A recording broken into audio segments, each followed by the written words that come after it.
For the last couple of years, I've had a video up detailing how Social Security works.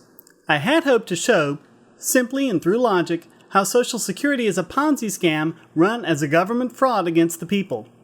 It was successful in that no one has been able to poke any holes in my logic or in the evidence presented.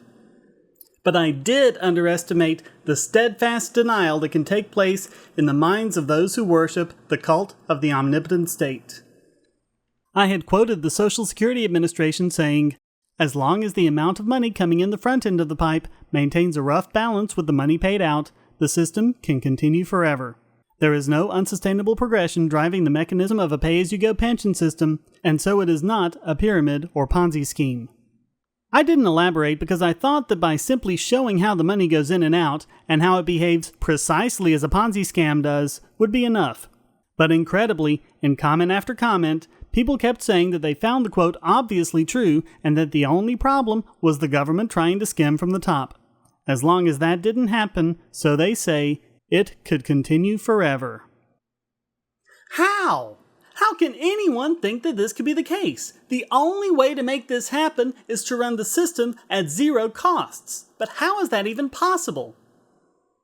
They use all sorts of excuses for why Social Security has had to increase taxes and decrease benefits. For example, they talk about the fact that people are living longer and thus taking more money out of the system. Never mind the fact that you'd have to live until about 150 to get what you paid into it once you account for inflation, if the system even lasts that long. So what I thought I'd do is illustrate not the current Social Security system, but a completely idealized pay-as-you-go system, a best-case scenario. The first thing we're going to do is actually give people what they paid in. If you don't, then you're just taxing the young to pay the old. And by the way, the over 65 demographic is the richest one in America. So please, let's not have any more platitudes about old people digging around in the trash looking for a banana peel to eat. You get what you paid in, but no more. With 0% interest, we're giving the system its best possible chances for success. We're also going to assume that there's no inflation, so you can literally, dollar for dollar, pay back exactly what was paid in. Again, this gives our hypothetical system its best chance for success. We'll take it on a year-by-year basis. Although individually you pay into Social Security your entire working life and collect it after retirement, when looked at as a whole, it ends up being year after year. So we're going to simplify the system to where people pay in one year and get paid the next, and we're going to assume a constant population, so none of the excuses about the baby boom being the reason for Social Security being in such bad shape will apply. We're also going to assume no recessions or other economic downturns, another excuse given. This is just the system in its ideal state. And finally, we've got to consider the cost of this system.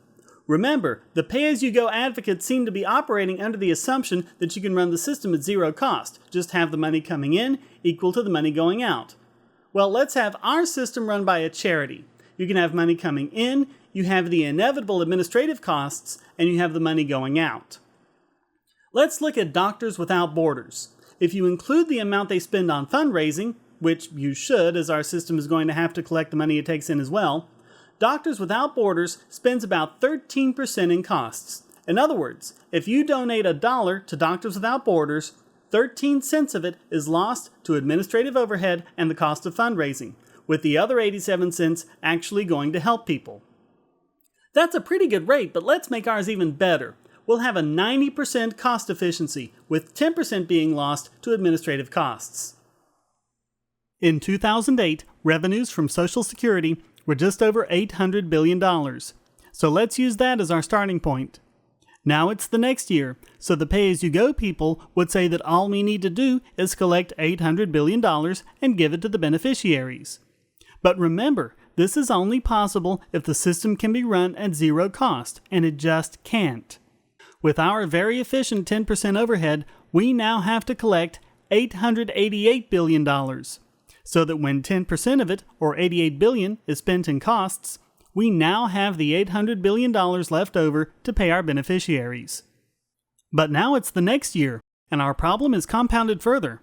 Now, instead of having $800 billion in obligations, we now have $888 billion. So with our 10% overhead, we now have to collect $988 billion. And the year after that, it'll be $1,097 billion. And by the year 2017, less than 10 years later, it will be a whopping $2 trillion. Still think it can continue forever? Under this best case scenario, the obligations rise to $10 trillion by 2032, $100 trillion by 2054, and by 2076, after only 68 years, about the same amount of time from birth to retirement, the obligations under our ideal system will have grown to over $1 quadrillion. The system can continue forever? How? There are only 3 ways. 1. Cut benefits. 2. Raise the Social Security tax rate. And 3. Use money from other taxes to bail out the system. There are no other options. You need the money coming in to outpace the money paid out, not maintain a rough balance. And if you do that, it just becomes another form of welfare. Welfare for the richest demographic in America. That's the only way. Well, other than letting people fund their own retirement, that is, in the way that actually generates wealth and actually makes for a genuinely secure retirement. We can look after our own futures, thank you very much, and provide enough charity to help those who can't, if the government will stop taking an absurd 16% of our paychecks and who knows how much of the rest of our tax money on a failed Ponzi scheme.